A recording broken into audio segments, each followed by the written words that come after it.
So first of all, I see this like nighttime park scene, okay? And it's nighttime. There aren't a lot of people. There's no like police patrol cars. There are no like park rangers. So this man, he kind of sneaks out near the water. And then I guess he doesn't have like a fishing license or something. And in the United States, you have to have a fishing license in order to fish in any body of water. Okay. So he kind of sneaks around and then he casts his net into the water. I mean, he casts his line into the water and then he's hoping to catch something. Okay. So that's what he's doing. And he stays there and he's pretty happy. He's kind of feeling smug that he's getting away with it. And then these joggers came by, these two really attractive female joggers. They came by and I guess there's like a little, they see him, there's a little bit of flirtation, conversation coming on. And then all I hear is like giggling from the women. And then he kind of tips his baseball hat at them, smiles at them. So there's like flirtation back and forth between him and these two women. And then they continue jogging and they go off. And he's sort of like looking back at them. And then he's whistling and then he goes back to fishing. When I saw this image, I feel like this is not you. I feel that you might be dealing with this type of a character where they're kind of opportunistic. You know, just imagine somebody who didn't want to acquire a fishing license. And now he's fishing in a body of water where he doesn't have the rights to fish. So he's purposely, it's like very premeditated. It's like something that it was planned, orchestrated, knowing that it's wrong, knowing that, you know, it's immoral, or knowing that it's against the law, or knowing that, you know, morally that it's wrong. Okay. And so I feel like this person that you might be dealing with is a little bit opportunistic. They're opportunistic with the activities that they engage in, and the fact that, you know, he's flirting with these two women. I mean, it takes two because, you know, the women were flirting with him as well. But what I'm seeing is just somebody that, like, you know, I'll take what I can get. You know, I'll take whatever is handed to me. I'll willingly take it. So I do feel you're dealing with someone who might be a little bit slimy. Okay. For some of you, I feel like it might be a relationship partner, honestly. And then for others, it's somebody in your midst that you have a lot of interaction with or a lot of encounters with, okay? For some of you, like family members who willingly do the wrong things, okay? Just to see what they can get away with. Because I feel like, you know, it's somebody who, in their defense, they don't want to, you know, hurt anybody. Like they're not setting out to like injure someone, make somebody cry. But then I feel like their actions and their activities and the things that they get engaged in are a little bit morally dubious. It's not like they want to hurt anybody, but they themselves, like they have a very shifty sense of morality. Okay, so do be careful with people like this. People who can justify and rationalize why they do bad things. It's not a good energy to be around. Okay, so I feel like you're dealing with someone who can justify or rationalize. And then I do feel, honestly, small minority of you this might be your energy where you're willingly engaging in something that you know you shouldn't get engaged in. And you rationalize, you know, so for example, what I do hear coming up is, well, you know, she was flirting with so-and-so, so I'm going to flirt with whoever is interested in me. Okay, so that's what I'm hearing. Well, he was stealing office supplies, so it's okay for me to take the stapler and bring it home. You know, things like that. It's like, well, this other person, so-and-so, is doing it. Why isn't it okay for me to do it? Okay. The thing is, you have to know yourself, and you have to know where your moral compass lies, and you have to, you know, like what other people do should not dictate what you do. Okay. Other people's sense of right and wrong should not affect or dictate your sense of right and wrong. Just because someone is doing it doesn't mean that you should follow suit. So I'm feeling here a situation where morality is very shifty. Some of you could be contemplating some type of getting involved in a situation that might be a little bit sketchy because of some payout, either emotional payout or financial payout. And it's like ethics and morality goes out the window because you're thinking more of the payout. You're thinking about more like, oh, I'll never get caught. I'll never get caught. I'll never get in trouble. I just want you to be careful about that. And then on the other hand, if that's not you and you're dealing with somebody like this, I do see this energy of, I'll never get caught. No one will ever know. If no one knows, and if I don't get caught, it doesn't hurt anybody, right? Like, so that sense of like rationalizing, trying to justify something that you're doing based on the fact that it'll never see the light of day. No one will ever know. It wouldn't really, in the greater scheme of things, hurt anybody. So I just want you to be a little bit aware of that and to be a little bit careful about that. Okay. So your reading, kind of like the Virgo reading, it's kind of split in half. And I'm going to relay the other information in a little bit, okay? First of all, I feel like there's a person and you're constantly, looking at what they're doing. You could be checking up on them. You could be, either physically checking up on them or through social media or through some type of a distance, like texting back and forth, checking up on them through instant messaging. There's something here where you're just like wondering what this person is up to. And the person seems a little bit sneaky. 8 of Pentacles, okay? Look at that, Fox. Okay, doesn't that scream out to you like I'm doing something shady over here, I'm turning my back, and no one will see. So it seems a little bit sketch. So I feel like you're dealing with someone, possibly, could be in your work environment. They could be like a subordinate where you're managing and you're overlooking and overseeing the things that they're doing. And you feel like your intuition is so sharp and you feel like they're up to something that is not good for themselves or not good for the organization as a whole. And you're gathering evidence or you're trying to gather information. I feel like you give people the benefit of the doubt. Okay. It's not like you're out there, suspicious of everybody. I feel like you're not suspicious, but you feel your intuition is really nudging you and it's telling you something is up. This person might be omitting information.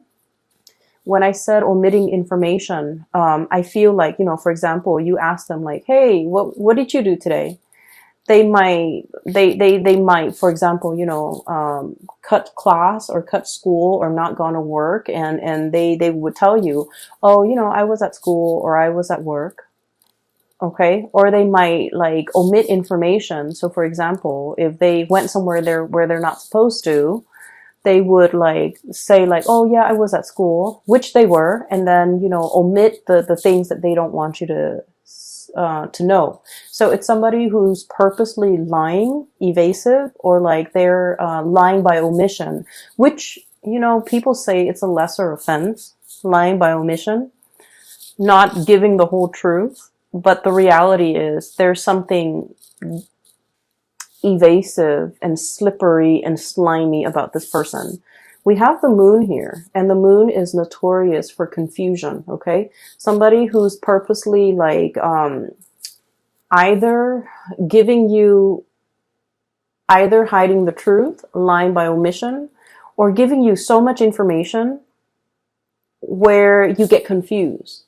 So the interaction between you and this person gets more and more confusing the more questions that you ask, because they know how to spin out a web of lies and they know how to cover the evidence. They know how to, what I'm seeing is I see somebody walking over snow, or sand or something that sinks, and it leaves their footprint, right? And then they get like a branch off a tree, or like a little thing off a tree, and then they wipe away their footprint. Somebody who's covering their tracks, somebody who's like adept at, concealing information, covering their tracks, getting rid of evidence. And I feel like your spidey senses are picking up this information from this person.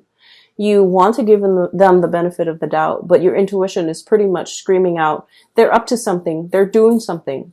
They're covering their tracks. They're very good. It's like the escape artist, someone who's very, very good at getting themselves out of sticky situations, okay? There might be some of this happening in your work environment with a coworker, with a subordinate especially. I feel like you're in a higher position than this person. And so you're kind of keeping an eye on them, okay? So we have here the Hermit and the Eight of Pentacles. Literally seeing and knowing and keeping an eye out on this person to make sure, because your senses are telling you something is up. And it's associated here with the Knight of Wands. And the Knight of Wands usually is a situation where we like a person, okay?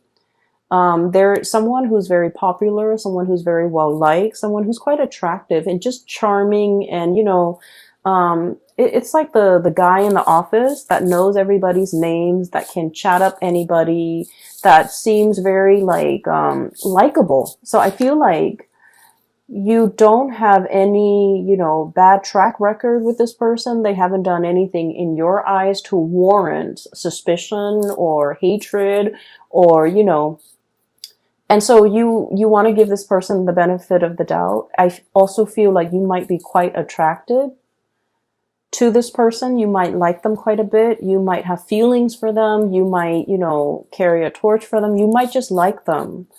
And so all of this is coming in a very unexpected way, okay? Where your intuition is telling you something and you're trying to prove your intuition wrong even because you have a soft spot for this person, okay? What I'm seeing with the Moon card, Knight of Wands is like really strong passion, and the Moon card is like an emotional connection. For some of you, I feel like you might be in a relationship with this person, and you might sense that they're either withdrawing, they're up to something. They might resort to a lot of like attention seeking, okay? They might be like, if you guys have had, your ups and downs, they might like flirt with other people, talk to other people just to make you jealous. Okay. And I don't like saying this information. I don't like to, relay information related to relationships because like we always know whether or not our relationship partner is faithful or truthful or otherwise. We always know. Our intuition is never wrong. Whether or not we are able to admit that to ourselves, that's another story. But I do feel this is not coming in as news to you guys because you might have inkling.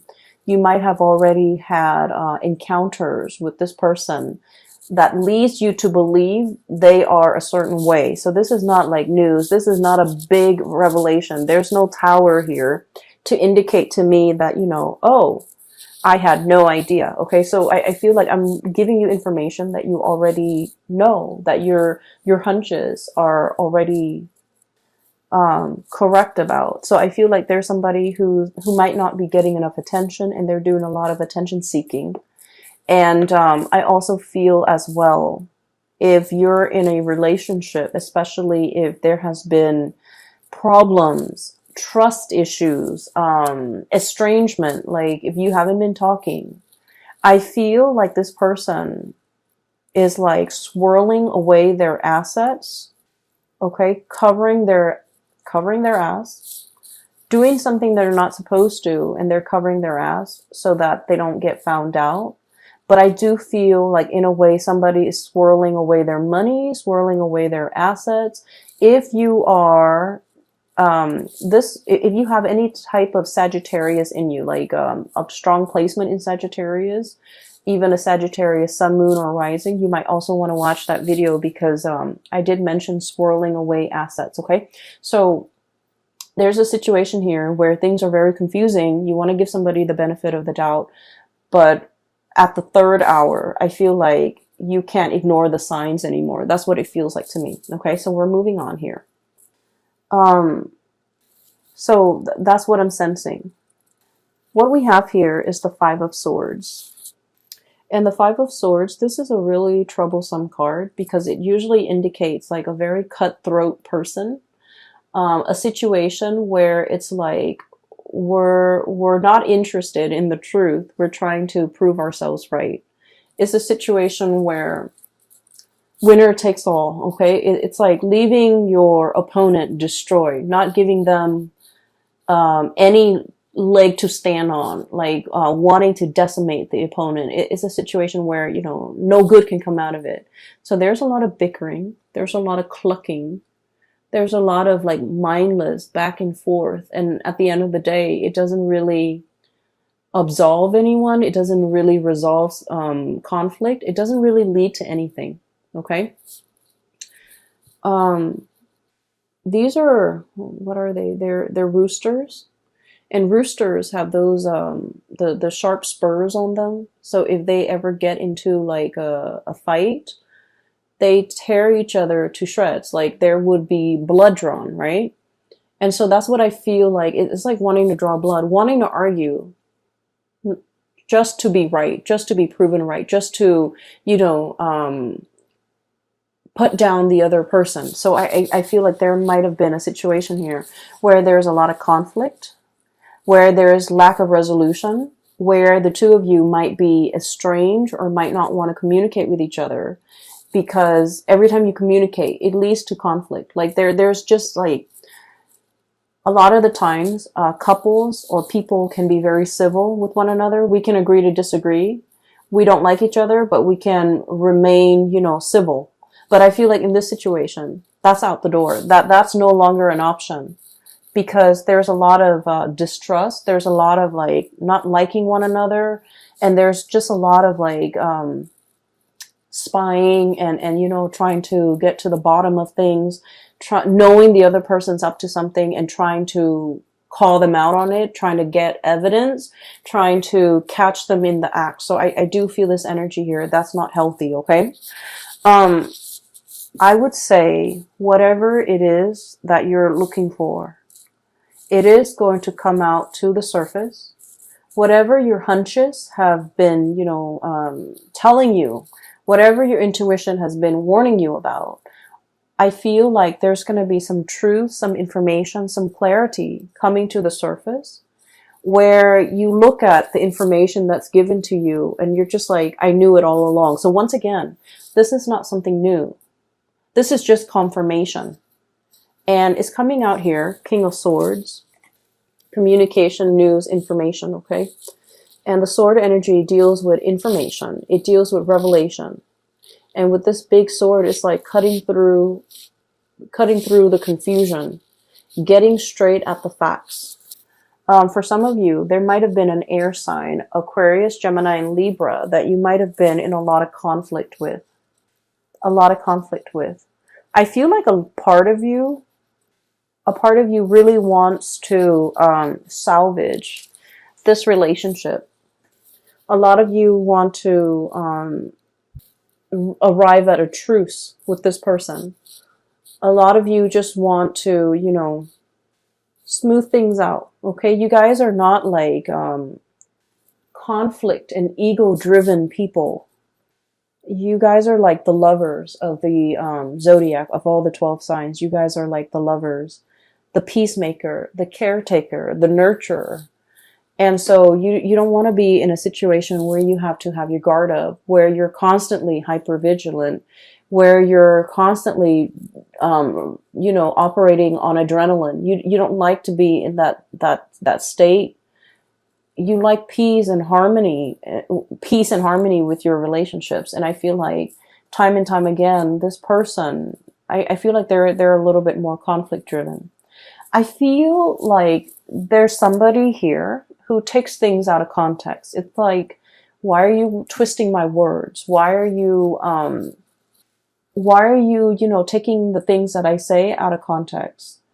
Why are you purposely misinterpreting what I'm saying? So it's somebody who's, I feel a certain degree of somebody has been very hurt and they're on the defense.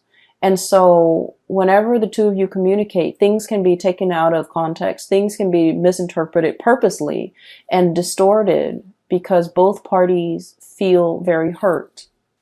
Okay, so it's a situation here. I feel like there's going to be some type of information, some type of truth, as well as some healing that can come out of this. We have here the star.